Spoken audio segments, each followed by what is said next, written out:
जब जीव को मनुष्य शरीर में जन्म लेना होता है तो प्रकृति में वर्षा के साथ आता है, प्रकृति में वर्षा के साथ आया, और फसल में मूली, गाजर, गेहूं, अन्न, इनमें वो जीव प्रवेश करता है और उसे माता पिता दोनों पाते हैं। तो सप्तम धातु वीर के रूप में परिणित होता है जीव। वो वीर कण के रूप में माता के उदर में जब प्रवेश करता है तो एक रात्रि में माँ का और पिता का, दोनों का वो जो वीर मिलता है, उस रज और वीर के मिलने से एक कलल सा बनता है। 5 रात्रि व्यतीत होने के बाद एक बुदबुदा सा बनता है। 10 रात्रि व्यतीत होने के बाद एक बेर की सी आकृति होती है। फिर उसके बाद उसमें धीरे धीरे मांसपेशियां बढ़ने लगती हैं। 1 महीने में उसके सिर निकल आता है। 2 महीने में हाथ पांव अंगों का विभाग होता है। 3रे महीने में नख, रोम, अस्थि, चर्म, स्त्री पुरुष के चिन्ह प्रकट हो जाते हैं। 4 महीने में मांसादि 7 धातुएं प्रकट हो जाती है। 5वें महीने में चेतना जागृत हो जाती है। जैसे अपने चेतना, ऐसे 5वें महीने में गर्भस्थ शिशु की चेतना जागृत हो गई। जीव है पर चेतना 5 महीने बाद मां के गर्भ में जागृत। अब उसे भूख लगती है, प्यास लगती है, वहां की तापमयी जलन, पीड़ा, छोटे छोटे कीड़ों के द्वारा काटना, 6ठे मास में झिल्ली से लपटा हुआ मां की दाहिनी कोख में कीड़े की तरह तड़पता है। उस समय माता को कड़वे और खट्टे पानी की लालसा होती है, जिससे उसके अंगों में जाकर भयंकर जलन होती है। यह है भोग। वो कृमि कीड़े की तरह तड़पता है। मलमूत्र के गड्ढे में बीच में झिल्ली में बंधा हुआ वो जीवात्मा सुकुमार तो होता है, वहां के कीड़े उसे नोचते छोटे छोटे, वो तड़पता है। माता प्रसन्न होती कि जब बच्चा हिलता है, बोले है उसकी दुर्गति हो रही, वहां भयंकर कष्ट पा रहा है। ऐसा क्लेश होता है कि क्षण क्षण में बेहोश होता रहता है। माता के खाए हुए कड़वे, तीखे, गरम, नमकीन, रूखे, खट्टे, यही पदार्थ पाने की इच्छा होती है माता, क्योंकि उसको भोग भोगना है। उसके कोमल शरीर में भयानक पीड़ा होती है जब माता ऐसे पदार्थ खाती है। गर्भाशय की झिल्ली में लिपटा हुआ, आंतों और मलमूत्र से घिरा हुआ सिर, पेट की और पीठ और गर्दन एक कुंडलाकार, ऐसे कंकण जैसा, ऐसी आकृति गर्भस्थ शिशु की होती है। पिंजड़े में बंद पक्षी के समान पराधीन, ना तो वो हिलडुल सकता है ना बोल सकता है, बड़ा असमर्थ दुख को भोग रहा है। चेतना पूरी है। इसी समय भगवान द्रवित होकर उसे ज्ञान देते हैं, गर्भस्थ शिशु को, सबको। जी उसे ज्ञान होता है तो सैकड़ों जन्म के कुकर्मों से याद आते हैं, सैकड़ों जन्म के। ओहो, ये मेरे कर्म का ही फल, मैंने ऐसे कर्म किए इसलिए दुख भोग रहा हूं। बेचैन हो जाता है, कैसे निपट पाऊंगा, सैकड़ों जन्म के कर्म जमा है। अब महान अशांति उसके हृदय में, उस शरीर में भयंकर पीड़ा। कुंडलाकार शरीर है, हिल भी नहीं सकता है, बस कीड़े काटते, बड़ी तड़पन, बड़ी जलन, भूख प्यास की जलन। अब एक और भयानक जलन हुई, उसे स्मरण हो जाता है कई जन्मों के, सैकड़ों जन्मों के पाप कर्मों का। 7वां महीना आरंभ हुआ कि ज्ञान का उन्मेष हो गया। अब प्रसूति वायु उसे चला रही है, तड़पता है वो। सप्त धातु में स्थूल शरीर से बंधा हुआ वो जीव भयभीत होकर के पुकारता है, अगर कोई भगवान है तो एक बार मुझे यहां से निकाल दे। वो विनय करता है भगवान से, कोई अगर भगवान है जिसने मुझे इस बंधन में डाला है, एक बार निकाल दे यहां से, जाके केवल भजन करूंगा। जीव कहता, जंतुरुवाच तस्योपशन्नमवितुम जगदिच्छयात् नाना तनोर्भुवि चलच्चरणारविंदम सोहम ब्रजामि शरणम रकुतो भयम में एने दृशी गतिरदर्श सतोनुरूपा। हे प्रभु, मैं बड़ा अधम हूं। ये ज्ञान भगवान की तरफ से गर्भस्थ शिशु को होता है। देखो, स्वयं वो इतना कष्ट पा रहा है, फिर जब आप गर्भ हत्या करते हैं तो आपका पाप कितना बड़ा होगा सोचो। सब माताओं से विनय है, संयम से रहो, सावधान रहो। ये हत्या ऐसी नहीं तुम्हारे दान पुण्य से क्षमा हो जाएगी। ये जो भ्रूण हत्या है, गर्भ हत्या है, बहुत बड़ा पाप है। आप लोग अज्ञान के कारण इसको ध्यान नहीं देते, इसे खिलवाड़ समझते हो। कितना ज्ञान है। बेटी ही माँ है, बेटी ही बहन है, बेटी ही पत्नी बनती है, बेटी ही किसी के जीवन को धारण करने वाली बनती है। और आपने गर्भ में देख लिया बेटी है, तुम स्वयं माँ होकर उसका साथ दे रहे हो, उसका नष्ट करने के लिए। हमारी तो बात ही समझ में नहीं आती, क्या बुद्धि भ्रष्ट हो गई। अगर पुरुष का इतना महत्व है तो बेटियां ना हो तो तुम्हारी कौन सी गति होगी, सोचो जरा। जीना मुश्किल हो जाएगा तुम्हारा। तुम पुरुष किस काम के रह जाओगे। तुम्हारा अर्धांग काट दिया जाए तो तुम कैसे होगे। ये स्त्री स्वरूप अर्धांग है। जिस घर में मां बहन नहीं है, स्त्री स्वरूप नहीं, श्मशान जैसा वो होता है। ध्यान दीजिए, ये बहुत बड़ी गलती है जो अपनी बेटियों की हत्या करते हैं। ये वो पाप है जो अक्षम्य अपराध है। स्त्री हत्या करना शास्त्रों में बहुत बड़ा पाप कहा गया है। फिर वो तो बच्चा है, बिल्कुल नहीं। जिनसे हो गया है, श्रीमद् भागवत का सप्ताह मूल संस्कृत से सुनो और भगवान से प्रायश्चित प्रार्थना करो कि हे नाथ, भूल से गलती हो गई, दूसरा कोई उपाय नहीं। ध्यान से समझ लीजिए, तुम्हारे भ्रूण हत्या, गर्भ हत्या के पाप को नष्ट करने में एकमात्र श्रीमद् भागवत समर्थ है, दूसरा कोई नहीं। कोई दान पुण्य तीर्थ स्नान तुम्हें क्षमा नहीं कर पाएगा। यह ऐसा महापाप है। अगर हृदय में जलन करके और मूल संस्कृत के द्वारा पूरी 7 दिन में भागवत श्रवण की जाए नियम से, तो भागवत समर्थ है, इस हत्या के पाप से भी आपको मुक्त कर देगी।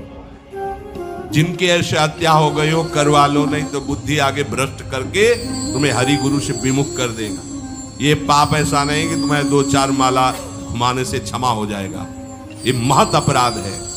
सबकी समझ में नहीं आता, समझ जाओ, नहीं तो आप जहां भी हो वहीं से भ्रष्ट कर देगा। ये अपराध नष्ट नहीं होगा, श्रीमद् भागवत की कृपा से नष्ट हो जाएगा। ये हमें बहुत विश्वास है। श्रीमद् भागवत सप्ताहिकी ये है ही महामहिम। प्रेत योनि को प्राप्त धुंधकारी को सीधे भगवत पार्षद स्वरूप देकर परम पद में आरूढ़ कर दिया। केवल 7 दिन की मूल संस्कृत एक भी श्लोक नहीं छूटना चाहिए। अगर सप्ताहिकी का पारायण हो तो इस भ्रूण हत्या, गर्भ हत्या से भी निवृत्ति मिल जाए। अब वो जीव भगवान को पुकारता है, मैं बड़ा नीच अधम हूं भगवान, आपने जो मुझे गति दिखाई है तो मेरे कर्म के अनुसार ही है, आपका इसमें कोई दोष नहीं। हम लोग जब कष्ट भोगते तो भगवान से कहते हैं हमने तुम्हारा क्या बिगाड़ा। भगवान ने नहीं बिगाड़ा, तू खुद देख क्या बिगाड़ लिया अपना। करो पापाचरण। अब देखो, हमने तो जीवन में कोई पाप नहीं किया और कितने गर्भ हत्या की है, कितनी खिलवाड़ समझे हो। ये बिल्कुल भयावह चीज है, आप लोगों को नहीं। हम बार बार इसीलिए कह रहे कि भयावह वस्तु है, तुम्हें बहुत ऊंचाई से घसीट के भ्रष्ट कर देगी।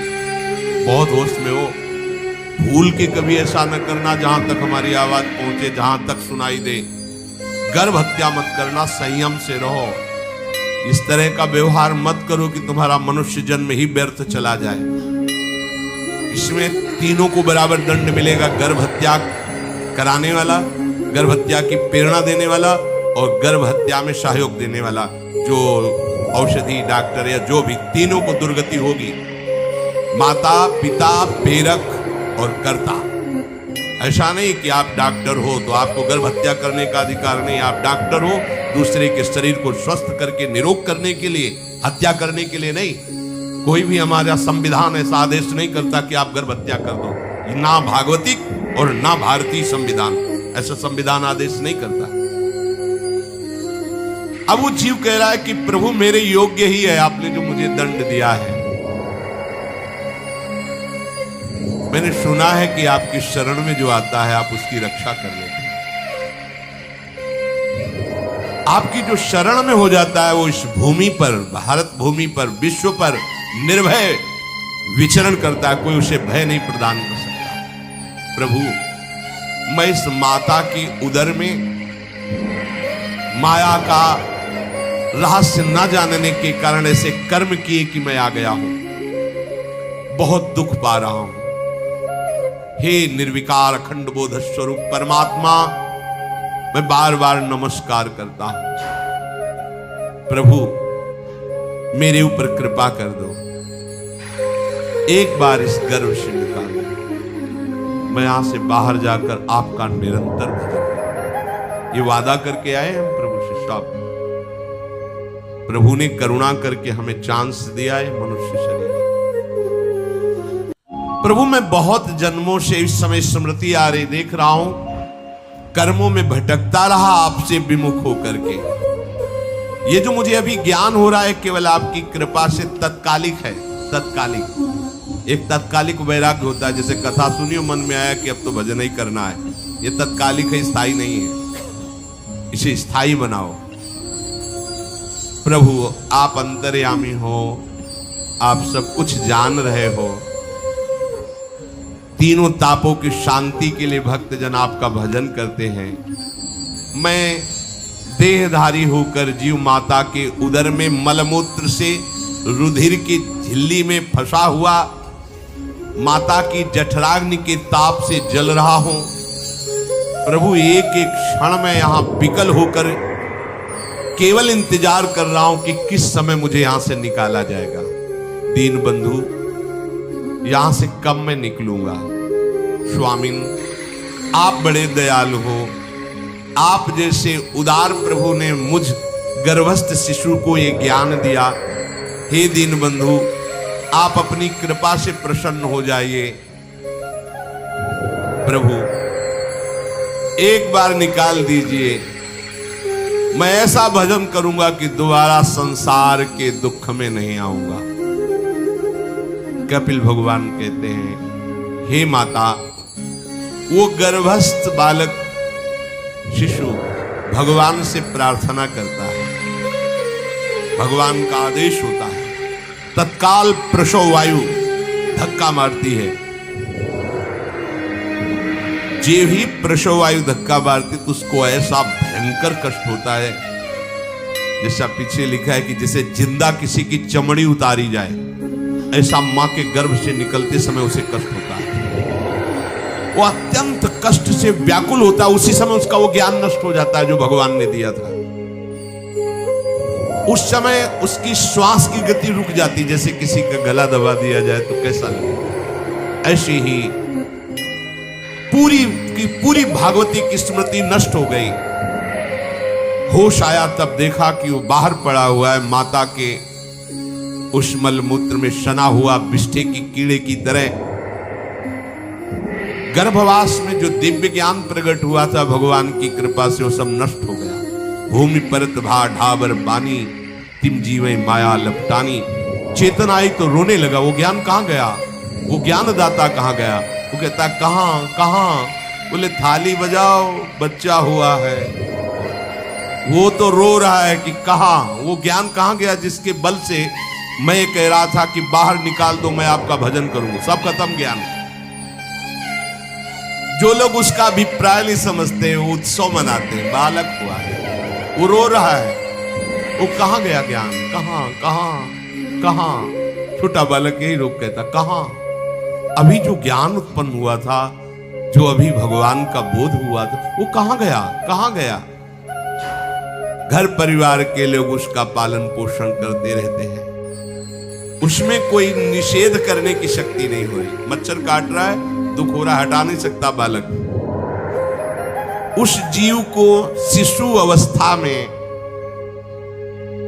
जब कपड़ों पे लिपेट कर ऐसे लिटाया जाता है तो इतना कोमल त्वचा होती कि कपड़े भी उसको, जैसे खुजलाहट है, पीड़ा है या जलन है, बिल्कुल कोमल त्वचा होती, कुछ नहीं कर सकता पर रो सकता है।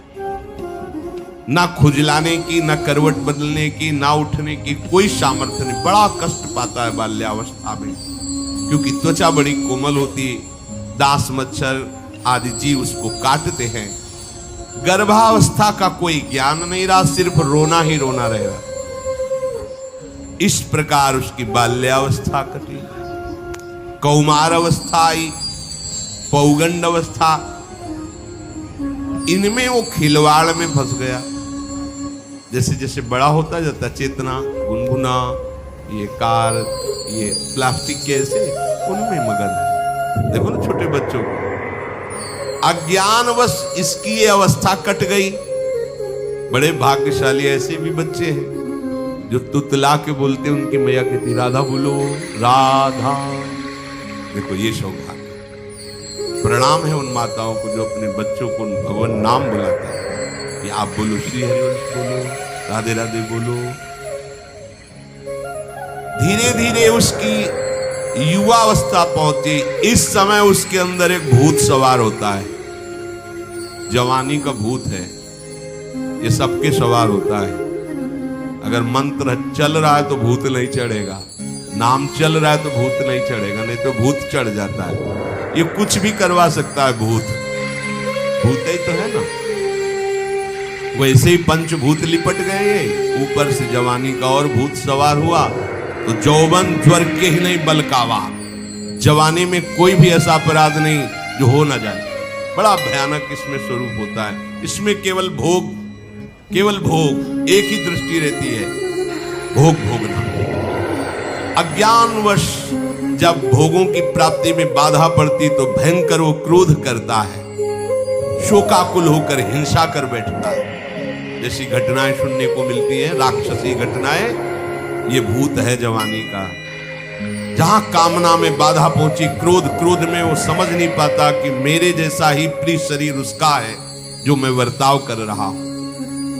सदेहे न माने न वर्धमाने न मन्युना करोति विग्रहम कामी कामेष्वंताय चात्मनः। जैसे जैसे देह बढ़ता जाता है, पुष्ट होता जाता है, वैसे वैसे भोग वासना और अभिमान बढ़ता जाता है। वो काम परवश होकर अपना नाश करना शुरू कर देता है। यौवन, वो फिर खोटी बुद्धि वाला वैसे ही पाप करने लगता है जिन पापों के कारण उसकी दुर्गति हुई थी नरक आदि की। मां के गर्भ में आया था। देहाभिमानवश निरंतर मैं करूंगा, मैंने भोगा, मैं वो भोगूंगा। उसे ये ज्ञान नहीं रहता कि मैं वादा करके आया हूं कि भजन करूंगा और इस संसार से मुक्त हो जाऊंगा। भूल गया। इसी शरीर से उसको फिर भयंकर कष्ट भोगने पड़ेंगे। इसी का नाम संसार चक्र है। अगर कहीं उसे सत्संग मिल जाए, सन्मार्ग में चल दे, तो माया भेजती है दो प्रकार के लोग उनको भ्रष्ट करने के लिए।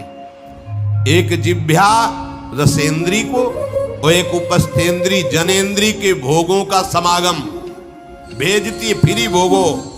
ध्यान रखना, शास्त्र है, सत्य एक एक अक्षर है। जब किसी को सत्संग मिल जाता है तो सत्संग का प्रभाव होता है भगवत मार्ग में रुचि पैदा करना, प्रभु अच्छे लगना, प्रभु का नाम जप करना, सत्य मार्ग में चलना। जब तुम सतमार्ग में चलोगे तो दो प्रकार के लोग भेजे जाएंगे। बढ़िया हलवा, बढ़िया खीर, रबड़ी, लो प्रभु, पाव, आरोगो, रसेंद्री और फिर जनेंद्री। फिर कोई परेशानी नहीं, भोगिए आप। फिर वो ऐसे विषयी पुरुषों का संग करके वैसे ही पहले की तरह फिर पाप करने लगता है। बहुत होश में, बहुत होश में। इनको ऐसे लोगों का संग कराया जाता है जिससे सत्य, शौच, पवित्रता, दया, संयम, लज्जा, क्षमा, यश, मन इंद्री का संयम, ये सब सद्गुण नष्ट हो जाएं, ऐसे लोगों का संग कराएं। ऐसे लोग बहुत हैं, वो आपको पैसा खर्चा करके वो आपको भोग दिलाएंगे। भोगो भैया, आप इनके लिए नहीं भगवत मार्ग में आए हो, आप प्रभु की प्राप्ति के लिए आए हो। बच्चों सावधान हो। ये देखो शास्त्र कह रहा है, रसेंद्री और जनेंद्री दो की सुविधा देने वाले लोग मिल जाएंगे। अत्यंत सोचनीय, मूढ़, देहात्मदर्शी ऐसे असत पुरुषों का संग करके भ्रष्ट हो जाता है। अच्छा, वो आग लगा दिए, वो चल दिए, ये नहीं। कुछ लोग ऐसे होते हैं कि 10 दिन अपने पैसे से आपको नशा करवाएंगे, फिर इसके बाद तुम्हें उनके पैरों में गिरना पड़ेगा, फिर मांगने से भी नहीं देंगे, पहले फिर ही देंगे। आदत बिगड़ गई। ऐसे लोग मिलेंगे, मुस्कुराएंगे, हंसेंगे, आपको गले लगाएंगे, आपको लगेगा जीवन का सार मिल गया, फिर इसके बाद जूते चलाएंगे, गली में नहीं देखने देंगे। अब तुम्हारी वृत्ति बिगड़ गई, तुम उधर ही ताको, होश में, होश में। इस जीव को किसी और के संग से ऐसा बंधन, ऐसा मोह नहीं होता जैसा कामिनियों के संग से होता। भगवान कपिल जी न तथास्य भवेन्मोहो बंधश्चान्य प्रसंगतः योषित संज्ञात यथा पुरुषो यथा तत्संग संगता। कामी पुरुषों का, कामिनियों का संग जैसा परमार्थ भ्रष्ट करता है, वैसा और किसी से नहीं हो सकता। इसलिए तुम इतना अपने को मत साधक समझ लो कि हमारा कौन बिगाड़ सकता है। उदाहरण में दे रहे, प्रजापति स्वाम दुहितरम दृष्ट्वा तद्रूप दर्शितः रोहित भूताम शोनवधा वदृक्ष रूपी हतत्रपहा। स्वयं प्रजापति भगवान ब्रह्मा जी ने अपनी पुत्री को जब देखा, प्रसंग सरस्वती जी, बहुत सुंदर सरस्वती जी, तो अपने को संभाल न सके। उनके रूप, लावण्य और यौवन के स्वरूप को देखकर भगवान ब्रह्मा जी आकर्षित हो गए। इसलिए दूसरों की तो बात ही क्या है, हम सब ब्रह्मा के बनाए हुए, वो आकर्षित हो गए।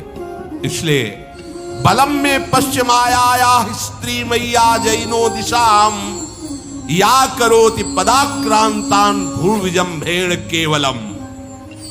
हे माता, मेरी माया का बल देखो, जो अपने पैरों से विश्व को कुचल सकते हैं, ऐसे दिग्विजयों को अपने पैरों के नीचे कुचल दे, वो मेरी माया है। देखो, बलम में पश्चिमाया स्त्री मैया जैनो दिशाम, जो 10 दिशाओं पर विजय प्राप्त कर सकते, उनको भी घुटने टिकवा दे, ये मेरी माया है। संगम न कुर्यात् प्रमदा सुजातु योगस्य पारम परमारुरुक्षुः मत्सेवया प्रतिलब्धात्म लाभो वदन्ति या निरय द्वारमस्य। श्री भगवान कह रहे, अहो मेरी इस माया का बल देखो। इसलिए जो मेरे को प्राप्त करना चाहता है, योगारूढ़ होना चाहता है, भजन में आगे उन्नति चाहता है, उसे चाहिए जो तुम्हें भ्रष्ट करने के लिए इशारे करे, चाहे स्त्री हो चाहे पुरुष। तजिए ताहि कोटि बैरिशम जत्य परम चनी, वो मित्र नहीं, वो माया के द्वारा भेजा हुआ दूत है। चाहे कोई भी हो, होश में तुम समझते हो कि बाजी जीत गए, भाग्य खुल गए, तरस रहे थे भोगों के लिए, मिल गए भोग। अरे नारकी गतियों से बचने के लिए तुम्हें अवसर मिला था, फिर नरक जा रहे हो। तुम समझते हो कि इसको भोग ले तो सुखी हो जाए, उसको जो भोग रहा है वो समझता है उसको भोग ले तो सुखी हो जाए, उसको वो पूरी सृष्टि इसी भ्रम में फंसी हुई है। होश में हो जाओ। जो परम पद चाहता है, भजन करना चाहता है, ठीक से मार्ग में चलना चाहता है, उसे शब्द भगवान के याद कर लेने चाहिए। चाहे वो स्त्री हो चाहे पुरुष, जो तुम्हें गंदी बातें सिखाए, गंदी बातें दिखाए, गंदी बातें करने के लिए प्रोत्साहन दे, जाके संग कुमति मति उपजय करत भजन में भंग तजोरे मन हरि विमुखन कोटन। गृहस्थ हो तो धर्म के अनुसार अपनी पत्नी मात्र में सीमित रहो। ये उद्दंडता तुम्हारा नाश कर देगी। ये जो आज नई रीतियां चल रही हैं, ये भगवान ब्रह्मा जी ने अपने पुत्रों को बुलाया। चारों युग ये पुत्र हैं भगवान ब्रह्मा के, सतयुग, त्रेता, द्वापर, कलयुग। सतयुग से कहा भाई हमने रचा है नर्क, तुम्हारा स्वभाव सत्य में स्थित होना है, इसलिए हमारी आज्ञा का पालन करो कि नर्क खाली भी नहीं रहना चाहिए। तो उनका पिताश्री, जब हमारा स्वभाव आपने ही रचा है तो मेरे राज्य में कोई नर्क जाए भूल चूक से, किसी को नर्क नहीं जाने। त्रेता से कहा तो उन्होंने कहा कोशिश करेंगे अपने बड़े भाई का अनुगमन करने की। द्वापर से कहा तो उन्होंने कहा कोशिश करेंगी आपकी आज्ञा का पालन करने की। समझना। लेकिन जब कलयुग आया तो मुस्कुरा के बोला, पिताश्री जैसे बड़े भैया ने कहा मेरे राज्य में कोई नर्क मेरी जानकारी में नहीं जा पाएगा, ऐसे ही मेरे राज्य में कोई स्वर्ग या परम पद मेरी जानकारी में नहीं जा पाएगा। मैं सीधे हाउसफुल करूंगा नरक। देख लो ना, शराब पीना, व्यभिचार करना, जुआ खेलना, चोरी करना, हिंसा करना, इसके प्रधान स्थान है। ब्रह्मा जी से कहा आप चिंता मत करो, जैसे बड़े भैया कहते हैं कि हमारे राज्य में कोई नरक नहीं जाएगा, ऐसे हम आपको वचन देते हैं। अगर हमारी दृष्टि पड़ी तो न स्वर्ग जाने देंगे न परम पद में जाने देंगे। तभी महाप्रभु कहते पाए जान जगत में सब जन कपटी कुटिल कलयुगी टंचू। कलयुग ने सबको देख रखा है, सबको अधीन कर रखा है। अगर बच सकते हो तो एक हरिनाम है, राधा नाम है, जो कलयुग का प्रभाव नहीं पड़ने देगा। इसलिए होश में, चाहे वो पुरुष हो या स्त्री हो, रिश्तेदार हो, नातेदार हो, कोई हो, जिसके संग से भोग वासना बढ़े, भगवत विमुक्ता हो, दूरी बना लो, तत्काल दूरी बना लो। वो मित्र नहीं, वो भारी दुश्मन है, जो तुम्हें फिर वही दुर्गति में ले जाएगा जो गर्भ में वादा किया वो नहीं कर पाओगे। भगवान कह रहे मैं इसलिए मना कर रहा हूं कि ये खुला हुआ नरक का द्वार है। वदंतिया निरय द्वारमस्य, निरय माने नरक का द्वार, अस्य माने ये भोग विलासिता खुला हुआ नरक का द्वार है। इसका भाव ये है, इसमें सुख तो है नहीं, सुख भासता है। भासना और है में अंतर है। जैसे रेत में हम देखते हैं सूर्य की किरणें पड़ने पर निर्मल जल भासता है, और प्यास के कारण हम दौड़े तो वहां बालू ही मिलेगी, फिर आगे भासता है, फिर भागे तो फिर भागने से प्यास बढ़ती जाती है, पानी मिलता नहीं। ऐसे ही परस्पर आकर्षण में सुख भासता है, होता नहीं। जब हम उसको स्वीकार कर लेते हैं तो एक मन में उदासी आती कि यहां वो तो मिला नहीं जो चाह रहे थे, तो वो दूसरा दिखाता, वो आगे, वो उधर गया, तो फिर वो पूरा जीवन नष्ट हो जाता है। और मिला नहीं क्योंकि है नहीं, भासता है, सुख भासता है नहीं। प्रभु में सुख भासता नहीं, प्रभु में सुख है, भासता नहीं है। इसलिए जो भासता में लगे वो प्रभु में नहीं लग पाते, क्योंकि वहां भासता नहीं है, वहां भास रहा है, वो है नहीं। यहां है, भास नहीं रहा है तो है का परिचय नहीं है, इसलिए वो यहां लग। और जो लग गया, नाच नाच के मीरा जी कहती पायो जी पायो मैंने राम रतन। पति है। प्रथम रात्रि में मीरा जी ने राणा साहब से कहा, आप हमारी बात शायद समझ सकते हो, आप हमें स्पर्श मत करना। मैंने सुहाग गिरधर के नाम का प्राण, मैं तुम्हारी पत्नी नहीं, लोक व्यवहार के कारण तुम पति रूप में आए हो। मैं चाहती हूं कि तुम मेरा सहयोग करो। मैं एक पतिव्रता हूं गिरधर की, मेरे तो गिरधर गोपाल बैठे थे एक ही सैया में, उतर के चरणों में बैठ गए। मीरा जी के चरण कपड़े के हो भाग, मुझे ऐसी सौभाग्य मिला आपका पति होने का। एकांत में आप हमारी गुरु होंगी और समाज में आप पत्नी का स्वांग करेंगे, जिससे आपको विक्षेप नहीं पड़े। आजीवन निर्वाह किया, एकांत में गुरुवत मीरा जी के प्रति व्यवहार करते राणा साहब, और व्यवहार में मीरा जी पत्नी जैसा व्यवहार में बाहर, और अंतर में ऐसी सदगति हुई राणा की जो बड़े बड़े योगियों को दुर्लभ है। मीरा जी जीवन में कभी भी किसी भोग को स्वीकार नहीं। गिरधर के रंग राजी, सब भोग चरणों में लुट रहे थे। सोचिए, राज परिवार में ब्याही गई, क्या था? किसी भी सुख की आकांक्षा नहीं। यह है रंग श्री हरि का। है नहीं ना उनमें सुख, जो है सुख वो मिल गया तो फिर भासने की तरफ क्यों बढ़ेगा? इसलिए ये जो मेरी माया है, ये मित्र बनकर पहले सेवा के बहाने से धीरे धीरे पास आती है का शब्द माया के लिए है। वो किसी भी रूप में हो, माया का कोई रूप नहीं आज तक वर्णन किया गया। कोई भी रूप हो, वस्तु, व्यक्ति, स्थान, घटना, कुछ भी। उपासक जब समझ नहीं पाता तो वही उसकी नाश का कारण बन जाता है। बहुत हमें नहीं पता किस रूप में आएगी। जिनको पता है हम उनको अपने पास रखें। वो है नाम, राधा राधा, फौरन पता चल जाएगा आपको पक्का। ये ठीक नहीं, बहुत श्रद्धा नहीं, बिल्कुल हटो, बिल्कुल हटो, अंदर से आए, बिल्कुल हटो। नहीं तो कोई समझाने वाला थोड़ी था बचपन से हमें कि भाई पास कोई हो, यही नाम।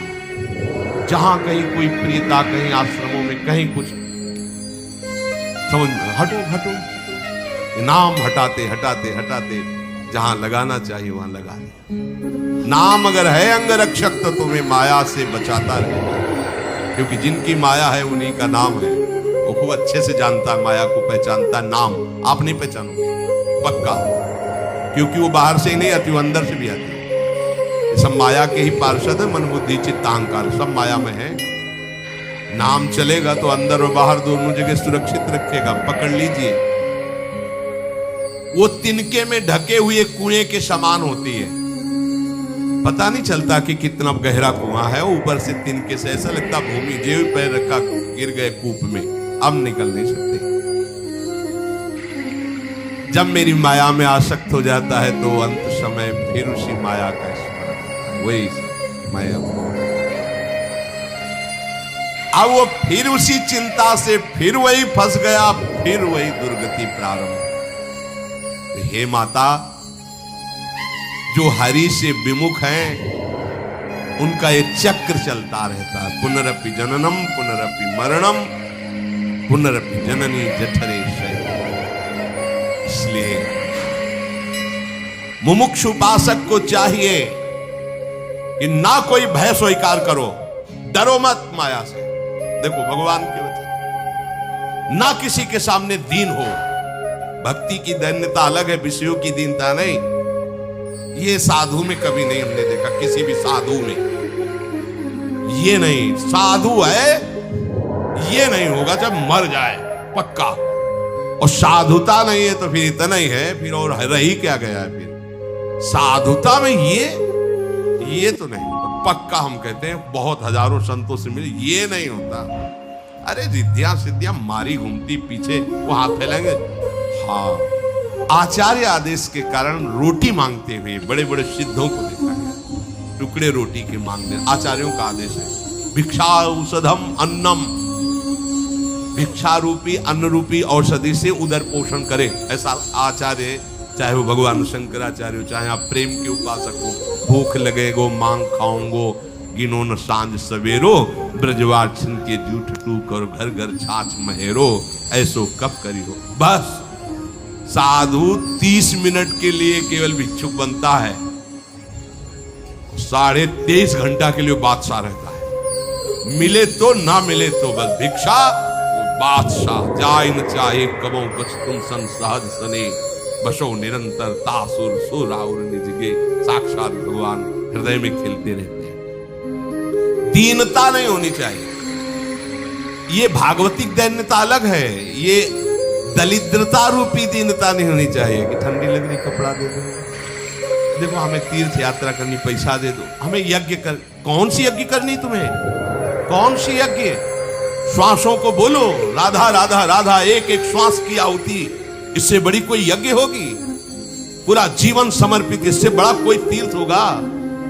अरे जहां चरण रख दे वहां तीर्थ प्रकट हो जाए, ऐसी भक्ति की महिमा होती। तीर्थ ही कुर्वन्ति तीर्थानि। ये दीनता नहीं होती साधुओं में, पाखंड में होती है। दीनता साधुता में नहीं होती। इस विषय की ये दे दो बाबूजी। धिक्कार धिक्कार। कहा वह मोर दासा, करे तुच्छ नरन के आशा, तो कहो कहां रहा विश्वासा। जिसने बिना किसी सहयोग के 1 सेकंड में अनंत ब्रह्मांडों को रच दिया, वो हमारे स्वामी है। इसके बाद तुम ऐसे मांगते घूमो, कहां दासता रही? भय, जिसके भय से मृत्यु भी भयभीत होकर काम कर रही, जिसके भय से सूर्य चंद्र प्रकाशित हो रहे, जिसके भय से पृथ्वी जल में नहीं डूब रही, वो हमारा स्वामी है। फिर हमें भय किससे? मोह, चराचर जगत मेरे प्रभु का अंश, बस इस बात से प्रीति है। कोई शारीरिक संबंध से नहीं, माता पिता भाई बंधु नहीं। हमारा संबंध नाते नेह राम के मनियत सुरत सुदेव। जहां लो जितने भी संबंध है, केवल आराध्य देव के संबंध से। बस निशंग भाव से वो फिर भगवत प्राप्त हो जाता है। ये सावधानी रखो। निशंग भाव, कोई मित्र नहीं, कोई शत्रु नहीं। इस माया में संसार से मुक्त होने का यही उपाय है। भय नहीं, दीनता नहीं, मोह नहीं, किसी का संग नहीं, अपने श्यामा श्याम श्यामा श्याम श्यामा, उनके नाम की उनके वो आगे से आगे ऐसा दुलार करते हैं, आपको सोच रहे हैं। जैसे माँ को पता है बाल भोग कब कराना है बच्चे को, कौन सी पोशाक धारण करानी है, कहाँ उसको खेलने ले जाना है, ऐसे ही हमारे प्रियालाल को पता है ये दास है, इसको कब क्या। सच्ची मानिए, आगे से आगे व्यवस्था उनकी। आश्चर्य में हो जाओगे आप जब अपना अहंकार उनको समर्पित कर दोगे।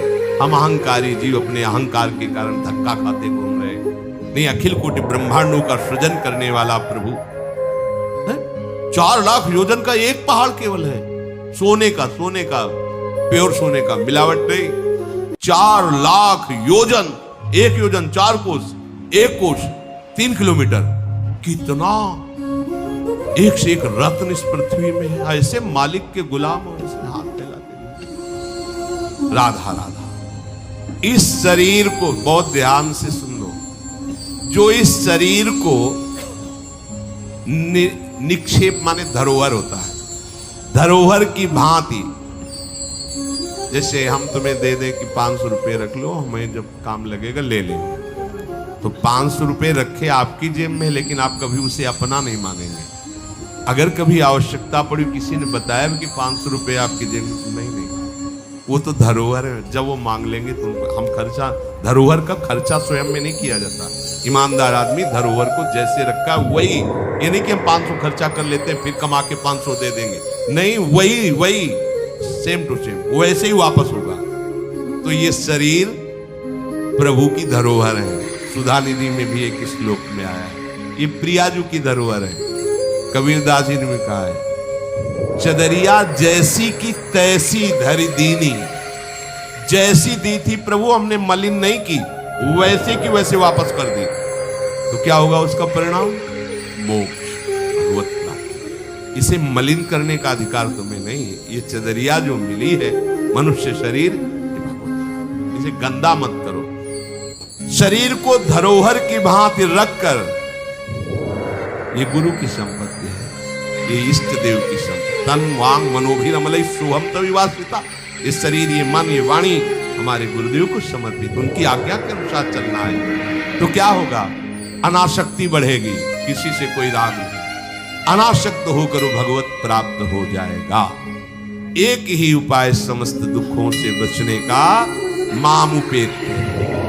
जो मेरे आश्रित हो गया, मेरा भजन करता है, पुनर्जन्म नहीं होता उसका, क्योंकि दुखालयम शाश्वतम संसार में वही जवानी, वही बुढ़ापा, वही रोग, वही योनियों में भटकना। थोड़ा तो थक जाओ। तुम्हें नहीं चाहिए दिव्यता तो कम से कम इतना समझ लो। फिर वही प्रारंभ वाली बात कहते हैं कि देश विदेश सुख के लिए भटकते हो, तो हम भी तो ऐसे देश की बात कर रहे जहां सुख ही सुख है। जहां काल की भी चाल नहीं है, वो है निकुंज देश। निकुंज देश के राजा हैं श्यामा श्याम। चलो ना वहां, राधा राधा रूपी धन कमाओ। यहां किसी से व्यवहार न करो, प्रेम का व्यवहार भगवत समर्पित करो, राग द्वेष का व्यवहार मत करो, तो इसी जन्म में ये कर्म परंपरा खत्म हो जाएगी। पता नहीं कौन कौन सी योनियों में हमें जाना पड़े माँ के गर्भ में। इसलिए भाई, ये आखिरी जन्म होना चाहिए, ऐसा कर, ऐसा धन कमा लो जो तुम्हारे साथ चले, वो राधा में अब जीवन में धोखा ना होने पाए। सबसे प्रार्थना है, बच जाओ, आगे और कलयुग भयानक रूप लेके आएगा, आपसे भजन नहीं होगा। अभी देख लो, न खान पान पवित्र है, न संग पवित्र है, न दृश्य पवित्र है, आगे तो और भी। ये ऐसा समय पैदा करेगा कलयुग कि कोई राम कृष्ण हरि नाम सुनाई नहीं देगा। भा भ्रष्टाचारा सब संसारा, धर्म सुने नहीं, कहीं स्वाहा स्वधा तो खत्म होता जा रहा है। देख लो, पहले यज्ञों की भरमार होती थी, कहां यज्ञ हो रही। ऐसे ही अभी सत्संग सुनने को मिल रहा है। कितने जगह सत्संग होता है, भगवत प्राप्ति का कितनी जगह सत्संग होता है, खोज लो आप पूरे भारत में। कितनी जगह शुद्ध शास्त्र सम्मत भगवत मार्ग की बात मिलेगी। कितने नाम जापक रह गए हैं। वास्तविक आगे चल करके आपको सपोर्ट ही नहीं मिलेगा भक्ति का। जैसे अभी डरने लगे कि अगर तिलक लगा के जाएंगे तो ऑफिस वाले कहेंगे, स्कूल में तो कंठी और तिलक ही नहीं धारण करने दिया जाता। बच्चे कहते हैं, घर में कहते हैं तुम सुहागवती हो, कंठी तो विधवा धारण करती है। कैसा दुर्बुद्धि घर वाले। और ठाकुर सेवा, ये तो विधवाओं का काम हुआ। सच्ची सौभाग्यवती वही है जिसने ठाकुर सेवा स्वीकार किया। सच्चा मंगल सूत्र कंठी ही है जिसने हरि का पहन लिया। कैसी मंद बुद्धि है लोगों की। ऐसी सी मतलब सौभाग्यवती भी कंठी पहन सकती है, तो हमें लगता है इससे बड़ा दुर्भाग्य क्या होगा। हम इसे सौभाग्य मानेंगे। राम हरि कृष्ण बोल न पावे, कंठी न धारण करे, रज न धारण करे, और उसे सौभाग्यवती। तो कौन सा सौभाग्य, मरण धर्मापति। कुछ दिन में वो भी मरेगा, फिर बनना क्या बनना। न भजन लायक रह जाओगे, न संसार लायक रह जाओगे। प्रार्थना मान लो, थोड़ा कड़ुआ लगेगा लेकिन बहुत मीठा है परिणाम इसका। यत् अग्रे विस्मयो परिणामे अमृतोपमम्। जिसमें शुरुआत विष जैसी लगे, उसका परिणाम अमृत में होता है। खूब भजन करो और इसी जन्म में श्री जी को प्राप्त करो। श्री राधा वल्लभ।